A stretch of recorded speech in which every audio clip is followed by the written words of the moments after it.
विश्वविद्यालय को दान कर दिया।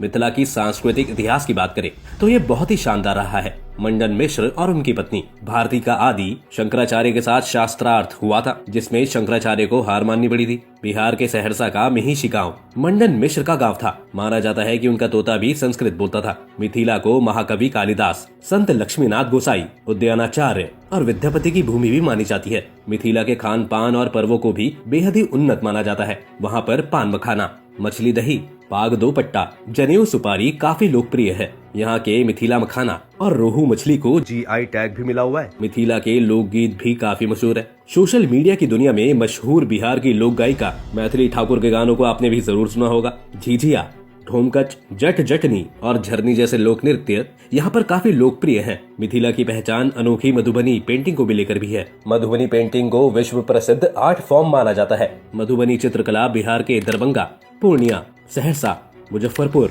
मधुबनी एवं नेपाल के कुछ क्षेत्रों की प्रमुख चित्रकला है। प्रारंभ में रंगोली के रूप में रहने के बाद ये कला धीरे धीरे आधुनिक रूप से कपड़ों, दीवारों एवं कागज पर भी उतर आई है। मिथिला की औरतों द्वारा शुरू की गई इस घरेलू चित्रकला को पुरुषों ने भी अपना लिया है। मधुबनी चित्रकला ज्यादातर प्राचीन महाकाव्यों से प्राकृतिक दृश्यों और देवताओं के साथ पुरुषों और उसके सहयोग को दर्शाती है। सूर्य, चंद्रमा और तुलसी जैसे धार्मिक पौधों जैसे प्राकृतिक वस्तुओं को, शाही अदालत के दृश्यों और शादियों जैसे सामाजिक कार्यक्रमों को व्यापक रूप से चित्रित किया जाता है। चलिए अब आपको मिथिला राज्य की मांग के आधुनिक इतिहास पर ले चलते हैं। अंग्रेजों ने 1881 में मिथिला शब्द को भारत सरकार के डिक्शनरी में जोड़कर इसको पहचान दी। इसके बाद 1902 में ब्रिटिश अधिकारी सर जॉर्ज ग्रियर्सन ने भाषा आधारित सर्वेक्षण किया और मिथाली राज्य का नक्शा तैयार किया। 22 मार्च 1912 को बिहार बंगाल से अलग होकर नया राज्य बना। उस समय भी बिहार राज्य की मांग के बीच सर जॉर्ज ग्रियर्सन के सर्वेक्षण के आधार पर स्थानीय लोगों द्वारा मिथिला राज्य की मांग की गई,